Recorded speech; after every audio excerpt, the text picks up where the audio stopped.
ফজরের নামাজ কাজা হয়ে গেলে আপনি কখন আদায় করবেন? এটা কি যখন টের পাবেন তখনই পড়বেন, নাকি জোহরের সময় পড়বেন, নাকি পরের দিন ফজরের নামাজের সময় আপনাকে পড়তে হবে? এবং যদি আপনি কাজা আদায় করেন তাহলে তখন সুন্নত সহ পড়বেন, নাকি সুন্নত বাদে শুধু ফরজ নামাজ পড়বেন? এই প্রশ্নটা আমাদেরকে সবচেয়ে বেশি করা হয়। আমরা জানি পবিত্র কোরআন সূরা নিসার 103 নম্বর আয়াতের শেষের অংশে আল্লাহ পাক বলছেন, ইন্নাস সালাতা কানাত আলাল মুমিনিনা কিতাবাম মাওকুতা। আমি আল্লাহ তোমাদেরকে নির্দিষ্ট সময়েই নামাজকে ফরজ করেছি। নামাজ নির্দিষ্ট সময়ে ফরজ, কিন্তু আপনি নির্দিষ্ট সময় যদি না পড়তে পারেন কোনো জরুরতের ক্ষেত্রে, তাহলে আপনি কি করবেন? যেমন আমরা জানি ফজরের নামাজটা কখন পড়তে হয়? সুবহে সাদিক থেকে সূর্য উদয় পর্যন্ত, এটুকু ফজরের নামাজের সময়। এর পরবর্তীতে পড়তে গেলে আপনার কাজা পড়তে হবে। আমরা জানি নবীজি সাল্লাল্লাহু আলাইহি ওয়াসাল্লাম বলেছেন, তিনটা সময়ে নামাজ পড়া আল্লাহ পাক হারাম করে দিয়েছেন। এক নম্বরে সূর্য উদয়ের সময়, দুই নম্বরে সূর্য যখন একেবারে ঠিক মাথার উপরে থাকে, হেলে যতক্ষণ না যায়, এবং তিন নম্বরে সূর্য অস্ত যাওয়ার সময়। এই তিনটা সময় নামাজ পড়া যায় না। এবং রাসূল সাল্লাল্লাহু আলাইহি ওয়াসাল্লাম বলে দিয়েছেন যে যদি ঘুমের কারণে অথবা যে কোনো বেখিয়ালি হয়ে যদি নামাজটা তোমার ছুটে যায়, নামাজটা যদি জাস্ট টাইমে না পড়তে পারো, তাহলে যখন তোমার স্মরণ হবে ঠিক তখনই তুমি নামাজটা আদায় করে নেবে।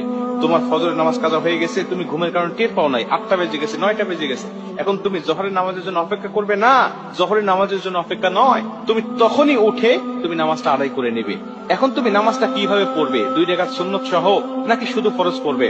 রাসূল সাল্লাল্লাহু আলাইহি ওয়াসাল্লাম বলেন, ফজরের নামাজের 2 রাকাত সুন্নতের গুরুত্ব কত বেশি জানো? আম্মা জানা আয়েশা বলেন যে সমস্ত দুনিয়া এবং দুনিয়ার মধ্যে যা কিছু আছে সবকিছু থেকে ফজরের নামাজের 2 রাকাত সুন্নতের দাম আল্লাহ পাকের কাছে অনেক অনেক বেশি। এবং নবীজি অন্য একটা হাদিসের মধ্যে বলেন যে তোমাদের ঘোড়া যদি ছুটেও যায়, তোমাদের ঘোড়া যদি চলেও যায়, তারপরেও তোমরা 2 রাকাত নামাজ ছেড়ে দিও না, এই 2 রাকাত সুন্নত নামাজ তোমরা আদায় করবে। এই হাদিস থেকে বোঝা যায় ফজরের নামাজের গুরুত্ব অনেক অনেক বেশি। এবং আমরা এটাও জানি যে ফজরের আগে এমন হলো যে আমি জামাতে নামাজ পড়ছি, কিন্তু এখন দেখা যাচ্ছে আমি সুন্নত পড়তে পারতেছি না, বা সুন্নত পড়লে জামাত পাবো না। তখন আপনি কি করবেন? তখন আপনি ফজরের নামাজটা আদায় করবেন, কিন্তু সুন্নতটা কিন্তু পরবর্তীতে আপনি পড়তে পারবেন না, বা আপনার জন্য মাফ হয়ে যায় নাই। আপনি সূর্য উদয়ের পরে যখন হলুদ আভাটা কেটে যাবে, আপনি তখন কিন্তু সুন্নত 2 রাকাত আপনাকে আদায় করতে হবে। তার মানে এটার গুরুত্ব অনেক বেশি। এই হাদিসগুলো থেকে আমরা বুঝতে পারি যে আমি যখন কাজা পরবর্তীতে নামাজ আদায় করব, ঘুম থেকে ওঠার পরে 8টা হোক বা 9টা হোক, তখন কিন্তু আমাকে 2 রাকাত সুন্নত সহই নামাজটা আদায় করতে হবে, শুধু 2 রাকাত করলে হবে না।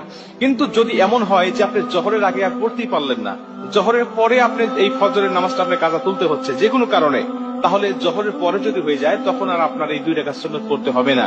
এই 2 রাকাত সুন্নত তখন আর আপনাকে কাজা আদায় করতে হবে না। কিন্তু জোহরের আগে যদি হয় তাহলে আপনাকে অবশ্যই পড়তে হবে। প্রিয় ভাইরা আমার, এটা কিন্তু জরুরতের ক্ষেত্রে 2-1 দিন হতে পারে এমন, কিন্তু কন্টিনিউ কিন্তু করা যাবে না। এমন হতে হবে না যে প্রতিদিন আপনার ফজরের নামাজটা কাজা হয়ে যায়, প্রতিদিন রেগুলার আপনি 8টা 9টার সময় ওঠেন,